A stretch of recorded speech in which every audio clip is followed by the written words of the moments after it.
money, you're gonna feel different. Straight up. You might even, all that other advice I could have gave you, this is the short version. You know, get you a couple dollars, man. You're gonna feel different. Next with Net Hustle. Big shout out to SPI, Spotter Low. You know, I'm in the black box, had to come through, tap in, show love one time. Yeah, y'all make sure y'all subscribe. Stay tuned, all that. I've long gathered that Flacco is a Drake fan. I know he's fond of academics. I know that Drake is cordial with Vladimir 22. Not sure if Poetic Flacco has his own personal rapport with Drake, but I'm pretty sure 6 degrees of separation between Vladimir 22 and academics. Poetic Flacco either has his own rapport with Drake or he assumes and anticipates developing one in the future. It's something he would not want to, you know what I'm saying, an opportunity he wouldn't want to fuck off. So I think some of that may speak to his commitment of supporting Drake. I've seen recently he was speaking about Kendrick. Multiple people were, and what the people who appeared on GNX may or may have not gotten in compensation for their appearance. And I thought it was a conversation that was irrelevant. I think being on that album with no monetary compensation would still be considered an opportunity that almost any and every artist would find value in.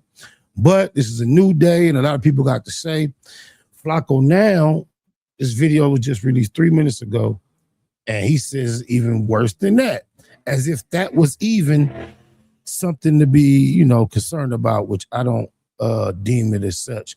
But we're going to see how Flacco feels things are even worse for Kendrick Lamar and TDE. Royalties, even though these songs are massive hits, they've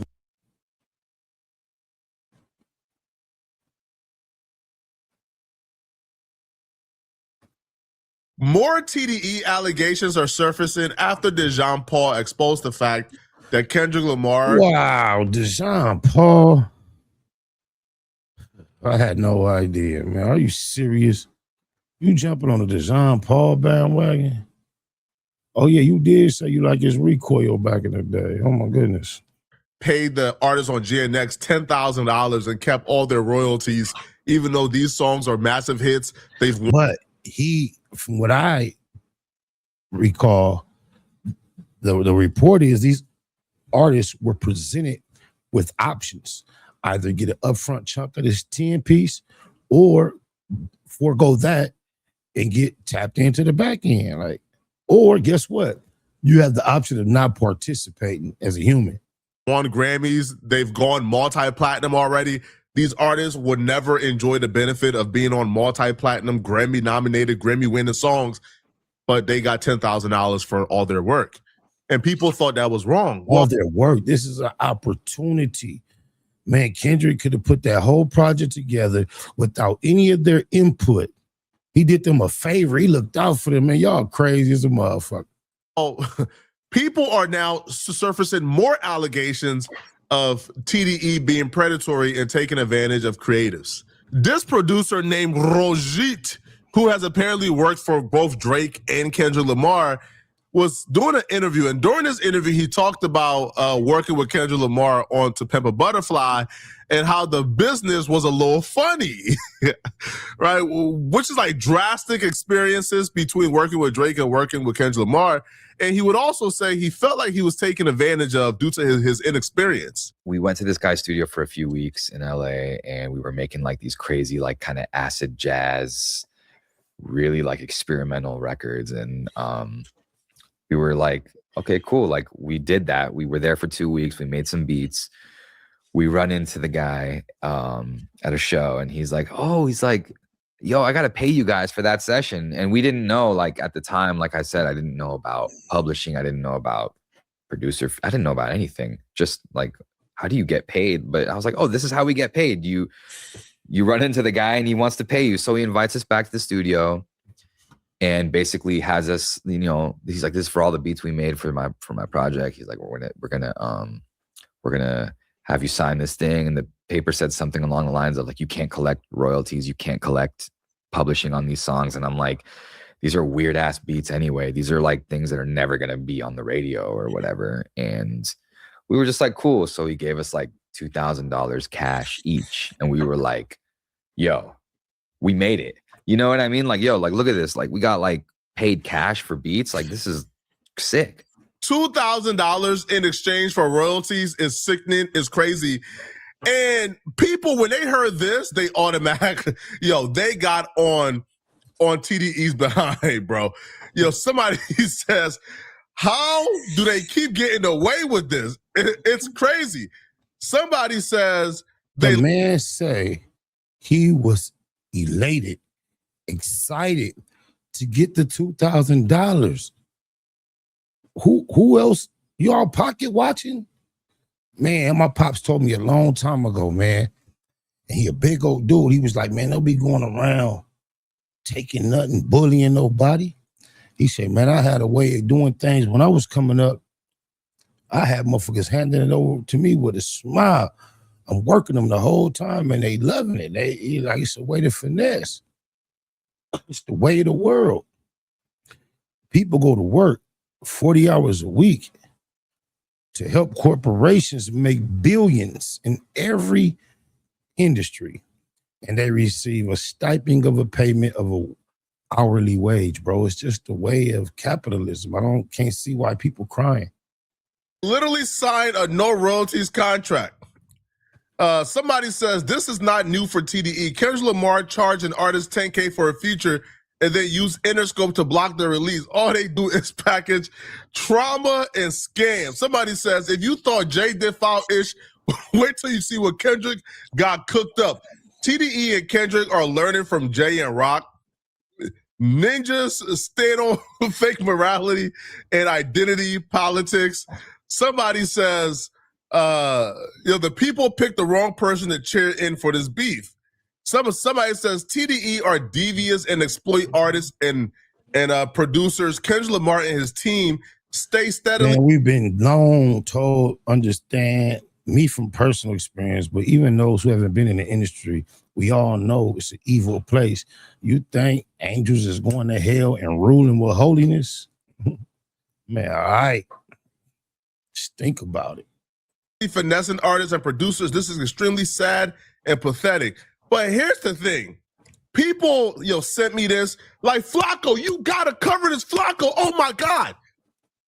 Maybe my perspective is a little different. Like, this to me is a whole lot different than what I think took place with the artist on GNX. The artist on GNX was given an option, 10K or royalties. This situation, to me, is drastically different than what happened on GNX. And I think Kendrick Lamar and TDE may be innocent. Well, I think they are 100% innocent. And you're about to find out why. I think people who are taking this to vilify Kendrick Lamar and to go at TDE, I think they're bad faith actors. Then, fast forward about a year later, Pimp a Butterfly comes out. Everyone's been talking about this album. So I'm like, comes out, put on Spotify, whatever. And I'm like listening to the album. And there's a song called For Sale. And literally it was one of the beats that we made where like all these keys are coming in and all these, and I'm like, wait a second, that's us. So I call my friend Wes, kind of freaking out, like, yo, like, do you hear this? And then we keep playing the track list. And then there's a song called You with a question mark. And the beginning of that song is also one of the beats we did. So two of the beats that we did with this guy end up on this album. And we're like looking through the credits, not even musician credit, nothing. So it was like, we basically got robbed. And it was like heartbreaking and also exciting at the same time. Because it was like, if our shit is good enough to be used on this, that must mean we're good. Like that must mean something. So I was trying to look at it in a positive light, but I was also like, I can relate to what he expressing, man. It's crazy being an artist. I don't want to be part I of it. went through that with the West Side Connection. Mac 10 had put out one of the West Side Connection albums through his label and fucking with Sir Jinx. He landed one of the records we had put called Banging at the Party on there. Not only did they keep our hook and redo it, but the same chant, same beat. They actually kept my vocals on there saying walk, walk, walk, walk. And I didn't get no credit and all that, but I could relate going through the same similar experience. This industry, I don't want to be like, this is messed up. Like, people are going to be winning Grammys. People are going to be making money off of our hard work that we wrote and produced. These are our sounds. These are our, you know, this is like our creation. When I listened to this story, I actually listened to the story. Now, the beat ended up on To Pimp a Butterfly, and it ended up in Kendrick Lamar's, like, possession. However, he was not in the studio with Kendrick Lamar. He was not in the studio with Kendrick Lamar. He was actually surprised when Kendrick Lamar got the beat. So what happened here is he went to a producer's studio. They worked on beats together. The beats, the producer kept it, seen them a little later. The producer already knew he was about to get these beats to Kendrick Lamar. The beats was probably already in Kendrick Lamar's possession. The producer knew this, told him, hey, Brett, here's $2K, just sign his paperwork, man. That producer took all the rights for the song, got all the residuals, got all the royalties, got all the money from the songs, and then kept them out of it. TDE and Kendrick Lamar had nothing to do with it. So people on social media, like, passing this clip around as if TDE and Kendrick Lamar did this man dirty, I think is bad faith and is nasty work. Because we can criticize TDE and Kendrick Lamar for what they do. We can criticize them for what they have done. They've done a lot, trust me. But this situation, they're completely innocent. They didn't do a goddamn thing. What have they done, man? One of the most first, okay, Flacco, you go in on gang culture in general, the degeneracy attached. All right, TDE. Bro, this is the epitome of coming from the muck. And you can't lay down with pigs and not get no mud on you.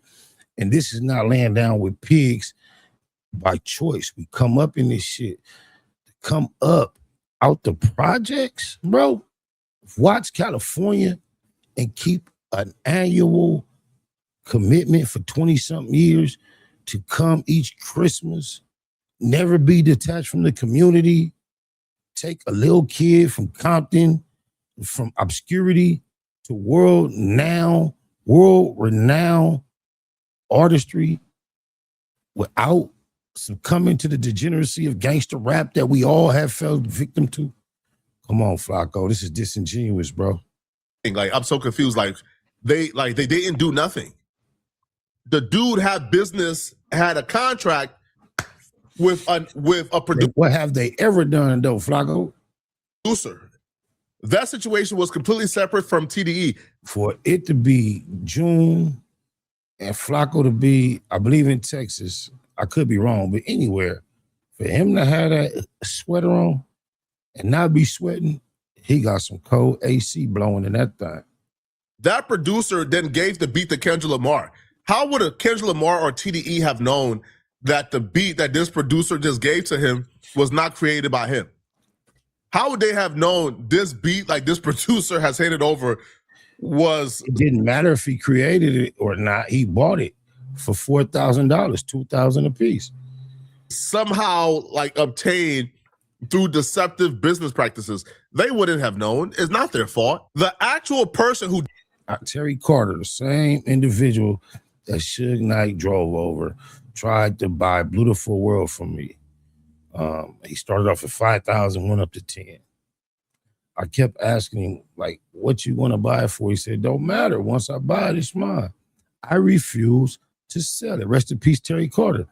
Had I sold it for that chump change, and then he did whatever he intended on doing, I would have no gripe. They, people agree to something, they agree to something. I'm just saying, man. Did the nasty work. The actual person who did the bad business, the person who actually took advantage of those people, his name is Taz Arnold, right? He's the one they got the problem with because he's the one who gave the beat to Kendrick Lamar. He's the one who, quote unquote, produced these records, right? Like both songs he's credited for in the credits for producing these songs.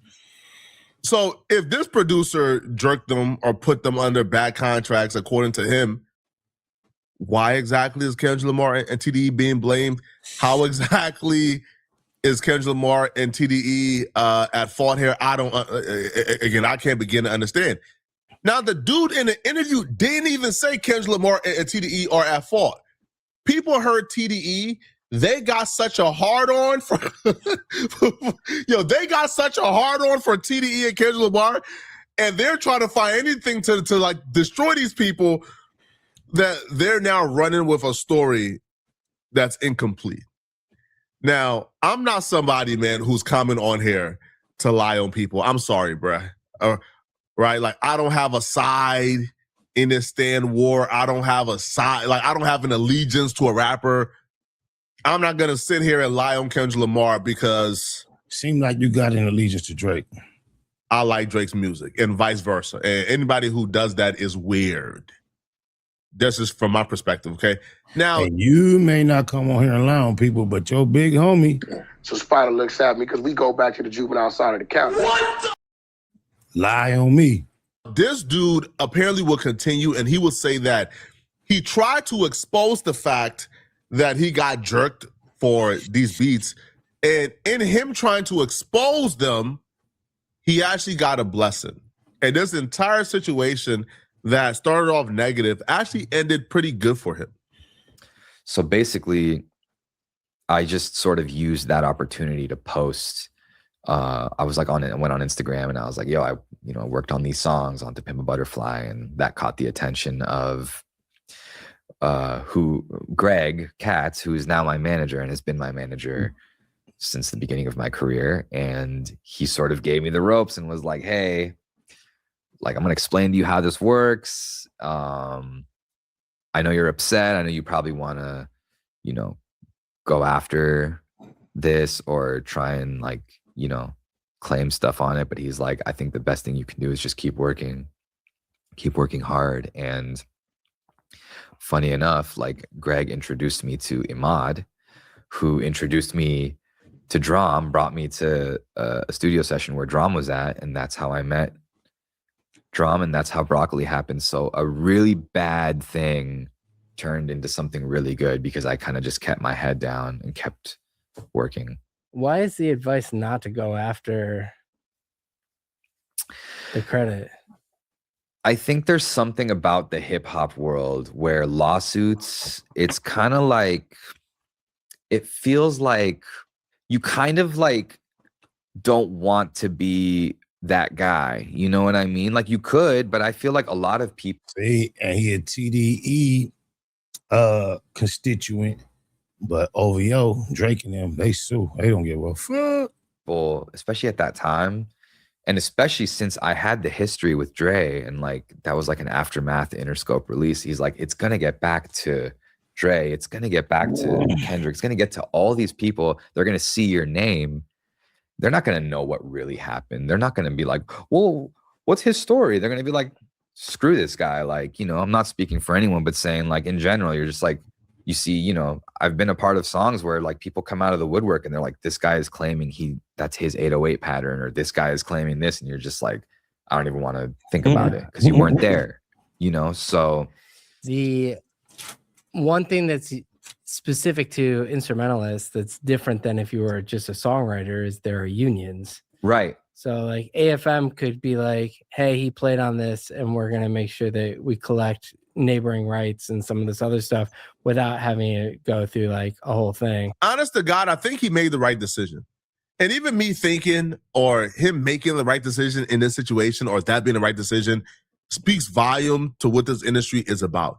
If he would have made a big stink about it, if he would have went after, if he would have done 1,000 interviews about this, he would have been blackballed and ostracized from the industry. Nobody wants to work with somebody that they believe is like this loud, unworkable person, especially if you start beef with Kendrick Lamar and TDE while they're soaring up. Well, guess what? You're now blackballed. You're ostracized. Nobody want to work with you now. So I think him keeping quiet, him putting his head down and continuing to work, I think is good, right? Because the person who stole his beats, they haven't really had too much success since, right? Like, we haven't really seen them, pop on too many hit records. I think they have had their success in their own right. But I think for like the most part, like, he has had a more successful career since. And, you know, like that person probably regrets it, right? Like he probably regret not being able to collaborate on more stuff because they could have been a team and a duo. But I don't believe Boy indicated he's no longer willing to collaborate with these individuals. Telling you how it goes sometimes. He'll probably just be a very far more aggressive negotiator moving forward if he indeed does receive an opportunity by way of the same person. They just ain't gonna have action again and licking him, whooping him. like he got effed over. But I think he made the right decision, right? Yo, at times you can't really control being effed over, man. Right? Like, yo, at this point it's like an industry ceremony, bro. You gonna get effed over at some point. You feel me? I mean, people have been long accepted that, and usually, typically, it's at the beginning is what they accept. Man, you're gonna have to take one for the team to realize your dream. But yeah, I don't understand how Flacco comes to the conclusion that TDE has done a whole lot of terrible things. That just sounds like anti-TDE, pro-Drake rhetoric. Get you some money, you're gonna feel different. Straight up. You might even, all that other advice I could have gave you, this is the short version. You know, get you a couple dollars, man. You're gonna feel different. Thanks for that hustling. Big shout out to SPI, Spotter Low. You know, I'm in the black box. Had to come through, tap in, show love one time. Yeah, y'all make sure y'all subscribe. Stay tuned. All that.